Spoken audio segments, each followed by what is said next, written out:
Maybe it started with something so small you almost dismissed it. You told a friend a private detail, not as gossip, but as a kind of trust deposit. The quiet belief that this person would hold your story the way you held theirs. A few days later you hear it again, coming from someone else's mouth, lightly seasoned, slightly rearranged, with an extra line that makes you look naive, weak, or simply wrong. No one calls it betrayal. There is no confrontation, no dramatic rupture, just the strange sensation of a hand on your shoulder and, beneath the smile, the thin sting of a pin. You do not collapse, but something begins to leak. This kind of pain makes people interrogate themselves before they question anyone else. You replay conversations. You wonder if you are too sensitive, too suspicious, too hungry for loyalty. The mind reaches for explanations because naming the truth is heavier. Some people are exceptionally skilled at performing closeness. They know the right sentences, the right timing, the right consoling gestures, yet their attention never quite meets your eyes, and their care never quite lands in your nervous system. You can feel the difference between being comforted and being managed.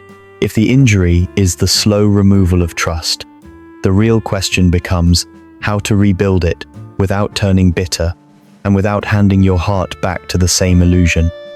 The first signs start to show, and they rarely look like obvious cruelty. The warmth cools in a way that is hard to accuse. They still laugh at your jokes, still hug you, still send the supportive text, yet something in it feels rehearsed.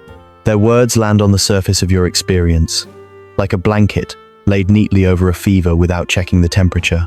Eye contact slips. Listening becomes a performance of listening. When you share something tender, they answer quickly, almost too quickly, as if speed could substitute for presence. Watch what happens across seasons, not moments. A counterfeit friend often gravitates toward you when you are struggling, because your weakness gives them a clear role: rescuer, advisor, the one who is needed. When you fail, they arrive with urgency and intimacy, and it can feel like proof of loyalty. Then you begin to recover. You get the job, finish the project, start glowing again. Suddenly they are busy, slower to reply, missing your celebrations, offering compliments that sound correct, yet carry no lift. Success removes the script where they are indispensable, and you feel them fade when you become less dependent. Sometimes they stay present, but only to reframe your achievement as luck, timing, or help they provided. They remind you of what they did for you, as if your growth should produce gratitude that never expires. They steer the spotlight back to themselves with a story that competes, not connects. If you sense you must apologize for doing well, the bond has quietly flipped into a hierarchy. Another sign is how your privacy becomes social currency. You once handed them a secret with the unspoken rule of safekeeping, and later you notice it circulating, never as a direct quote, always as a distorted version that makes the story more entertaining and you more diminished. The distortion matters. It adds a tone that invites pity or judgment. It edits out your context. It turns your pain into a casual anecdote that buys them closeness with someone else. In public, they can look fiercely loyal. They defend you in the group chat, pose beside you in photos, tell people you are family. Psychologically, this is impression management. Curating a reputation as the devoted friend because that reputation earns admiration and influence. Yet behind closed doors, when there is no audience, the support becomes vague. When you need a clear stance, they retreat into neutrality. When you ask for protection, they change the subject. The loyalty seems to exist most fully where it can be witnessed. The most subtle marker is what happens to you. You start editing yourself in their presence. You choose safer words. You downplay your wins so they will not tighten. You soften your needs so you will not be labeled dramatic. Over time, you feel less like a person and more like a careful version of yourself designed to keep the relationship stable. When a friendship requires you to continually manage another person's mask, your body often detects the truth before your mind is ready to name it. If you have ever asked, how does someone get this good at seeming close? The answer is often less about evil intent and more about a learned strategy that hardened over time. For many people, the mask begins early, not as manipulation, but as survival. A child raised on conditional affection learns that love is not simply given, it is earned. Praise arrives when they are pleasing, attention arrives when they are impressive, calm returns when they are convenient. In that kind of emotional climate, authenticity can feel unsafe. So the child studies what is rewarded, what is punished, what is ignored. They practice the safe smile, the agreeable tone, the emotions that make adults relax. Over years, that practice becomes a skill, and eventually it can become an identity. When closeness has always been tied to performance, the nervous system starts to treat honesty as a risk, and adaptability as the only reliable path to connection. Attachment patterns can shape this even further. In an avoidant style, emotional needs were met with dismissal, shame, or absence, so the person learns to appear self-sufficient and unbothered. They can keep relationships functional, even charming, but they hold real intimacy at arm's length because it activates old vulnerability. They may show up when you are down because it keeps the power dynamic safe, but pull back when you are thriving because your strength asks for an equal bond, not a role to play. In an anxious style, care was inconsistent, sometimes warm and sometimes withdrawn, so the person learns to bend themselves to keep closeness from disappearing. They become highly attuned to social cues, expert at reading the room, quick to offer whatever wins approval. That can look like devotion, but it is often driven by fear, not grounded loyalty. The turning point is when a coping mechanism stops being a shield and starts becoming a tool. If the mask once protected them from rejection, it can later protect them from accountability. They may keep performing care because it works, because it maintains access, because it preserves status, because it avoids the discomfort of being truly seen. They do not have to name it as harm for it to cause harm. A person can behave in ways that erode you while still believing they are simply being smart, socially skilled, or realistic. And when you are the one on the receiving end, the confusion is part of the wound, because you are grieving not only what they did, but the version of them you thought was real. Underneath the social surface, there is a mechanics to it. Everyone manages impressions to some degree. We soften a sentence. We choose a version of ourselves that fits the room. We avoid unnecessary friction. That can be healthy, even compassionate. The shift happens when image becomes the primary goal and people become props. In that mindset, closeness is not an encounter between two inner worlds. It is a scene to control. The person learns which gestures read as loyal, which phrases signal devotion, which public moments produce admiration, and they deliver those cues with precision. If you have ever felt comforted but not held, it is often because the performance is targeted at what looks caring, not what is caring. Social identity theory helps explain why the performance can be so consistent. We all have a need to belong, and belonging often comes with roles that earn status inside a group. The protector, the wise friend, the dependable one, the person everyone turns to. If someone builds their identity around one of those roles, they will protect the role even at the cost of a real relationship. When you boost their image, they feel connected. When you threaten their position by succeeding, being admired, becoming independent, or simply outgrowing the dynamic, they may unconsciously try to restore balance. Sometimes that looks like subtle competition. Sometimes it looks like accidental forgetfulness when your good news arrives. Sometimes it looks like a small sarcastic comment that shrinks you just enough to keep the social hierarchy familiar. There is also a reward loop that can make manipulation self-reinforcing. When deception produces benefit with minimal consequence, the brain learns. A well-timed lie, a strategically shared secret, a carefully staged display of loyalty can deliver social rewards, attention, leverage, influence, safety from rejection. Those rewards can activate the same basic learning systems that reinforce other successful behaviors. Over time, the person does not need to consciously plan harm. They simply repeat what has worked. This is where the softer forms of the dark triad can appear. Not the dramatic villain, but traits like low empathy at crucial moments, a calculating approach to relationships, a quiet appetite for winning, a sensitivity to status. It can be narcissism expressed as constant comparison, Machiavellianism expressed as social chess, psychopathy expressed as emotional coldness under a warm mask. None of it has to be loud to be corrosive. The damage comes from the slow realization that your friendship has been treated as strategy, not solidarity. That is why this kind of betrayal hurts in a way that is hard to explain. An open enemy gives you clarity. You can brace yourself, draw the line, name the threat. A counterfeit friend drains you without announcing it. The injury is not one explosive moment. It is the slow loss of a basic psychological resource, trust. And the slow part is what makes your nervous system spin.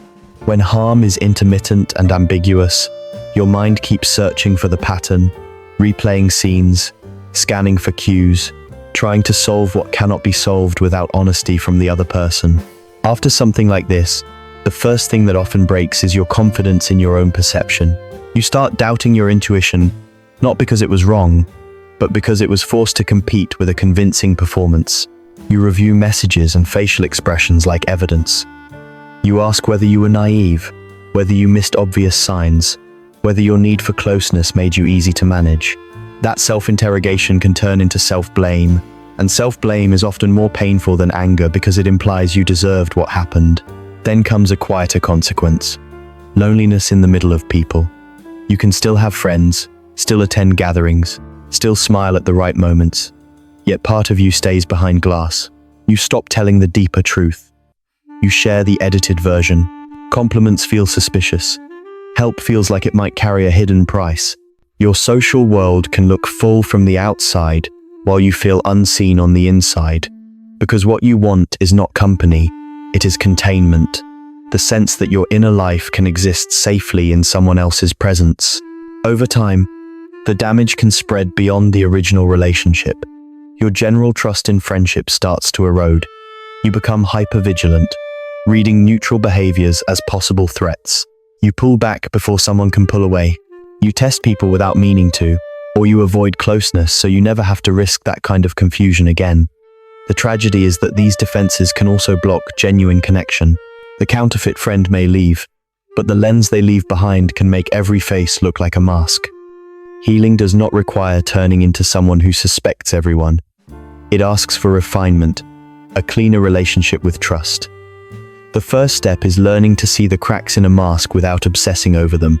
You do not have to become a detective. You only have to watch consistency. Micro-expression can be a clue, but the deeper signal is the mismatch between words and energy. They say they are happy for you, but their eyes do not brighten. They congratulate you, but their body angles away, as if their attention has already left the room. Pay special attention to timing.